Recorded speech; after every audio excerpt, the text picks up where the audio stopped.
नमस्कार दोस्तों, आइए जानते हैं दिल्ली की आज की फटाफट बड़ी खबरें। रेखा गुप्ता सरकार सड़क और यमुना पर करेगी इतना खर्च। रेखा गुप्ता ने मंगलवार को दिल्ली विधानसभा में 1,03,700 करोड़ रुपए का बजट पेश किया। यह बजट ग्रीन बजट पर आधारित है, जिसमें 21% हिस्सा पर्यावरण पर खर्च होगा। यमुना सफाई के लिए 300 करोड़, पीडब्ल्यूडी को 5,921 करोड़ और निगम को 11,666 करोड़ रुपए दिए गए हैं। राजधानी में 750 किलोमीटर सड़कों को बेहतर और धूल मुक्त बनाने के लिए 1,392 करोड़ खर्च होंगे। साथ ही सड़क विकास के लिए निगम को 1,000 करोड़ अलग से मिलेंगे, जिससे इंफ्रास्ट्रक्चर मजबूत होगा। दिल्ली में अपनी सीट हारने पर क्या बोले केजरीवाल? अरविंद केजरीवाल ने नई दिल्ली सीट हारने पर केंद्र सरकार पर गंभीर आरोप लगाए हैं। उन्होंने दावा किया कि वोटर लिस्ट में गड़बड़ी कर उन्हें हराया गया। एक कार्यक्रम में बोलते हुए उन्होंने कहा कि जेल में रहने के दौरान बड़ी संख्या में वोटर्स के नाम काटे गए। केजरीवाल ने नरेंद्र मोदी की लोकप्रियता पर भी सवाल उठाए और कहा कि 2026 तक उनका कार्यकाल पूरा होना मुश्किल है। सीएम रेखा गुप्ता ने दिल्ली के लिए 1,03,700 का बजट पेश किया। दिल्ली की मुख्यमंत्री रेखा गुप्ता ने विधानसभा में 1,03,700 करोड़ का बजट पेश किया। उन्होंने विकसित दिल्ली, ग्रीन दिल्ली के लक्ष्य को दोहराया। बजट में बिजली, पानी, शिक्षा, स्वास्थ्य, यमुना सफाई और सड़कों पर जोर दिया गया है। साथ ही किन्नरों को आयुष्मान योजना से जोड़ने का ऐलान किया गया। सरकार ने जलभराव समस्या के समाधान के लिए नया ड्रेनेज मास्टर प्लान तैयार किया है। 25 मार्च को इस बजट पर विस्तृत चर्चा होगी। दिल्ली विधानसभा और स्पीकर विजेंद्र गुप्ता को बम से उड़ाने की धमकी। दिल्ली विधानसभा और स्पीकर विजेंद्र गुप्ता को ईमेल के जरिए बम से उड़ाने की धमकी मिली है। मंगलवार सुबह 7:28 और 7:49 बजे 2 मेल आए, जिसमें विधानसभा मेट्रो स्टेशन को भी निशाना बनाने की बात कही गई। मेल में नरेंद्र मोदी, अमित शाह समेत कई नेताओं का जिक्र था। सूचना मिलते ही पुलिस, बम स्क्वाड और डॉग स्क्वाड मौके पर पहुंचे और सुरक्षा कड़ी कर जांच शुरू की।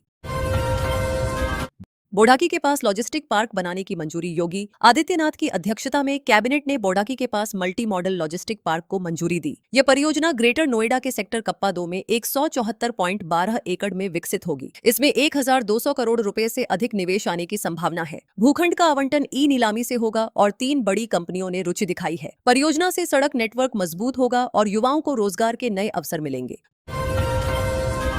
गुरुग्राम में बसाए जाएंगे 3 नए औद्योगिक क्षेत्र। गुरुग्राम में 3 नए औद्योगिक क्षेत्रों के लिए 12 गांवों की 1,800 एकड़ जमीन चिन्हित की गई है। हरियाणा राज्य औद्योगिक एवं अवसंरचना विकास निगम इस परियोजना को आगे बढ़ा रहा है। पहला क्षेत्र पटौदी में 750 एकड़, दूसरा पटौदी फर्रुखनगर में 500 एकड़ और तीसरा फर्रुखनगर हरसरू में 550 एकड़ में विकसित होगा। जमीन के रेट तय करने के बाद किसानों से सहमति ली जाएगी। इन औद्योगिक क्षेत्रों से निवेश बढ़ेगा और रोजगार के नए अवसर पैदा होंगे। सीएजी रिपोर्ट में दिल्ली के अस्पतालों में दवाओं की क्वालिटी पर सवाल। सीएजी की रिपोर्ट में 2016 से 2023 के दौरान दिल्ली के सरकारी अस्पतालों में दवाओं की गुणवत्ता पर गंभीर सवाल उठे हैं। रिपोर्ट के अनुसार कई दवाओं का समय पर परीक्षण नहीं हुआ और खराब दवाओं को वापस लेने की प्रक्रिया भी कमजोर रही। कई जगह दवाएं फर्श और शौचालय के पास रखी मिली, जो मानकों के खिलाफ है। इससे मरीजों की सुरक्षा और स्वास्थ्य व्यवस्था पर चिंता बढ़ गई है।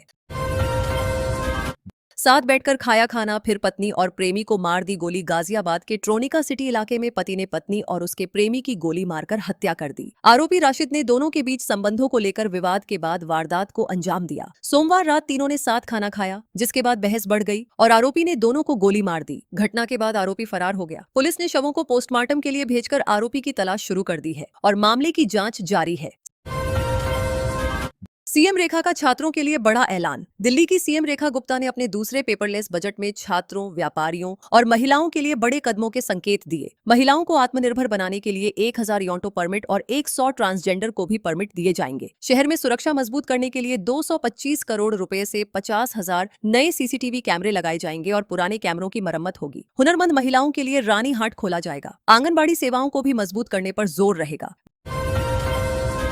विधानसभा में उठे जनहित के मुद्दे। मिलावटी खाने पर सख्त सजा। दिल्ली विधानसभा के बजट सत्र के पहले दिन विधायकों ने जनहित से जुड़े कई मुद्दे उठाए। मिलावटी पनीर, दूध और दवाओं के खिलाफ कड़ी कार्रवाई और सख्त सजा की मांग की गई। साथ ही लोकतंत्र सेनानियों के लिए चिकित्सा सेवाएं और सम्मान राशि जारी करने की बात कही गई। कई इलाकों में सीवर मिले पानी की सप्लाई पर चिंता जताई गई। शास्त्री पार्क मेट्रो की दूसरी एंट्री खोलने और ईडब्ल्यूएस मरीजों के इलाज से जुड़े मामलों पर भी चर्चा हुई। जेवर एयरपोर्ट के उद्घाटन और पीएम की जनसभा की बनेगी short film. Noida international airport के 28 मार्च को प्रस्तावित उद्घाटन और प्रधानमंत्री की जनसभा की तैयारियां तेज हो गई हैं। मंडलायुक्त भानुचंद्र गोस्वामी की अध्यक्षता में बैठक कर सभी व्यवस्थाओं की समीक्षा की गई। सुरक्षा, पार्किंग, सीसीटीवी, शटल बस सेवा और मेडिकल सुविधाओं को मानकों के अनुसार पूरा करने के निर्देश दिए गए। रैली स्थल और प्रमुख मार्गों पर साइनेज, कंट्रोल रूम और पब्लिक अनाउंसमेंट सिस्टम समय से लगाने के आदेश दिए गए हैं। दिल्ली सरकार को पुरानी शराब नीति से हुआ 890 करोड़ का नुकसान। दिल्ली विधानसभा में पेश रिपोर्ट के अनुसार 2021 से 22 की आबकारी नीति से सरकार को करीब 890 करोड़ रुपए का नुकसान हुआ। पीएसी अध्यक्ष अजय महावर ने बताया कि 19 जोनल लाइसेंस समय से पहले सरेंडर हो गए थे, लेकिन दोबारा टेंडर नहीं निकाले गए। इससे राजस्व प्रभावित हुआ। रिपोर्ट सीएजी ऑडिट और एक्साइज विभाग की जाँच पर आधारित है। इस मुद्दे पर सदन में चर्चा तेज हो गई है और सरकार की नीतियों पर सवाल उठ रहे हैं। ज्योतिषी ने सुसाइड से पहले पत्नी को भेजा मोबाइल का पासवर्ड। गाजियाबाद में एक ज्योतिषी ने आत्महत्या से पहले अपनी पत्नी को मोबाइल पासवर्ड भेजा। जांच में सामने आया कि मोबाइल से कई अहम जानकारियां मिली हैं। फोन में एक महिला की फोटो और बातचीत के रिकॉर्ड मिले, जिससे उनके निजी संबंधों का संकेत मिला है। फ्लैट में उनकी बुजुर्ग मां का शव भी मिला, जिसकी मौत अभी रहस्य बनी हुई है। पुलिस मामले की गहराई से जाँच कर रही है और सभी पहलुओं को खंगाल रही है। वेश्यावृत्ति और मानव तस्करी केस में सोनू पंजाबन को राहत। दिल्ली हाईकोर्ट ने चर्चित वेश्यावृत्ति और मानव तस्करी मामले में दोषी सोनू पंजाबन और संदीप बेडवाल की अपील मंजूर कर ली है। दोनों को ट्रायल कोर्ट ने 2020 में लंबी सजा सुनाई थी, जिसे उन्होंने चुनौती दी थी। हाईकोर्ट के इस फैसले को अहम माना जा रहा है, क्योंकि यह मामला लंबे समय से चर्चा में रहा है। अब इस फैसले के बाद मामले की कानूनी स्थिति में बड़ा बदलाव आया है और आगे की प्रक्रिया जारी रहेगी। दिल्ली के भजनपुरा में युवक को चाकुओं से गोदा। दिल्ली के भजनपुरा इलाके में देर रात एक युवक की चाकू मारकर हत्या कर दी गई। मृतक की पहचान 18 वर्षीय मोहम्मद आसिफ के रूप में हुई है। परिजन उसे अस्पताल ले गए, जहां डॉक्टरों ने मृत घोषित कर दिया। घटना के पीछे पुरानी रंजिश की आशंका जताई जा रही है। पुलिस ने मामला दर्ज कर जांच शुरू कर दी है और आरोपियों की तलाश के लिए कई टीमें बनाई गई हैं। फोरेंसिक टीम ने मौके से साक्ष्य जुटाए हैं। नोएडा में मकान दुकान खरीदना होगा और महंगा। नोएडा में संपत्तियों की कीमतें बढ़ने वाली हैं। प्राधिकरण आवंटन दर में 5 से 10% तक बढ़ोतरी का प्रस्ताव ला रहा है, जिसे अप्रैल की बोर्ड बैठक में रखा जाएगा। व्यावसायिक संपत्तियों के रेट में भी करीब 5% तक वृद्धि संभव है। बाजार दर पहले से अधिक होने के कारण यह फैसला लिया जा रहा है। पिछले साल भी इसी तरह की बढ़ोतरी की गई थी। इससे घर और दुकान खरीदना और महंगा हो सकता है।